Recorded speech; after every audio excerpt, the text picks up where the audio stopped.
மதுரையில் வந்து நொறுக்கி விட்டாப்ல. அவர் சொன்ன 3 விஷயம். எம்ஜிஆர் மதுரையில் இருந்தவர், விஜயகாந்த் மதுரையில் இருந்தவர், அவரோட தம்பியை நான் வந்திருக்கேன்ட்டார். உண்மையிலே அவர் வாக்கு பொண்ணாக இருக்கட்டும். எங்கள் திருப்பரங்குன்ற தொகுதி அந்த முதல் படை, அந்த முருகன் முதல் படை வீட்டில் அவர் வந்து திருப்பரங்குன்ற தொகுதியில் எங்கள் அண்ணன் விஜய் வந்து நிற்கன்னு நாங்கள் ரொம்ப ரொம்ப எதிர்பார்க்குறோம். உண்மையிலே அவர் சொன்ன குட்டி கதையே என்னமோ படத்தில் தேட்டரில் எழுந்திரிச்சு அவர் சிங்கன்னமே மிரட்டி விட்டாப்ல. 2020 மனசில் உண்மையிலே கண் கலங்கிட்டார் மனுஷன் வந்து. உண்மையிலே ரொம்ப எமோஷ்னல் ஆகிட்டார். இவ்வளோ பெரிய கூட்டத்தை பார்த்து அவர் வந்து அதையும் சொல்லிட்டார். நான் இன்னும் பேசுனா இன்னும் நான் எமோஷ்னல் ஆகிடுவேன் அப்படின்னு அதையும் அவர் வந்து உண்மையிலே சொல்லிட்டாப்ல. உண்மையிலேனே ஒரு தமிழகத்துக்கு வந்து ஒரு நல்ல ஒரு ஆட்சி மாற்றம் வந்து வேணும்னே. நம்மளோட குழந்தை நம்ம வாழ்க்கை தான் போச்சு, நம்ம வாழ்க்கை தான் எல்லார் வாழ்க்கையும் போச்சு. நம்ம குழந்தைங்க வாழ்க்கையில் இனிமேல் வந்து நல்லா இருக்கணும்னே. ஆமாம், 2026 தமிழக வெற்றி கழகம் 234 தொகுதியும் தனித்து அவர் சொன்ன மாதிரி தனித்து நிற்க போகுது. எந்த ஒரு கூட்டணி ஆட்சி இல்லாமல், மறைமுக கூட்டணி இல்லாமல், எதுவும் இல்லாமல் அவர் வந்து நிற்க போகிறாரு. உண்மையிலே வந்து எல்லா தொகுதியிலையும் அவர் முகம் ஜெயிக்க போகுது. அவர் கொடியை வச்சு 110 சீட்டு கவுன்சிலராக எடுத்தாங்க.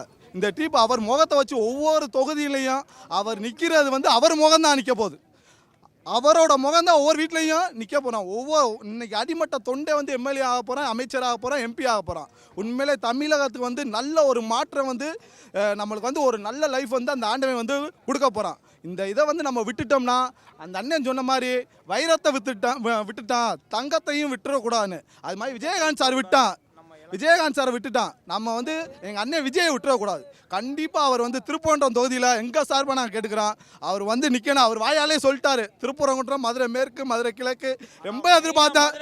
ஆமாம், மதுரை சொல்லிட்டாரு வந்து எந்த தொகுதியில் நின்றாலுமே. ஆனால் திருப்பரங்குன்றம் தொகுதி எங்கள் 6 படை வீட்டில் முதல் படை வீடு, முருகனோட முதல் படை வீடு, தராசுக்காரரு. அவர் எதிரில் நிற்கணும். எங்கள் அண்ணன் வந்து லட்சம் ஓட்டு வித்தியாசத்தில் ஜெயிக்கணும். அது வந்து கண்டிப்பாக 2024 நடக்கும்.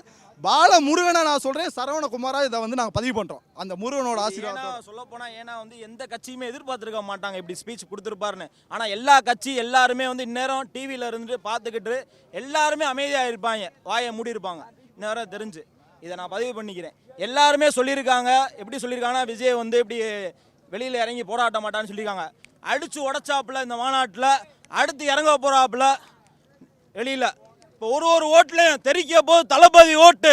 இது மதுரை மண்ணிலேருந்து நாங்கள் சொல்கிறோம். இது பெருமையாக நாங்கள் சொல்கிறோம் இன்னைக்கு.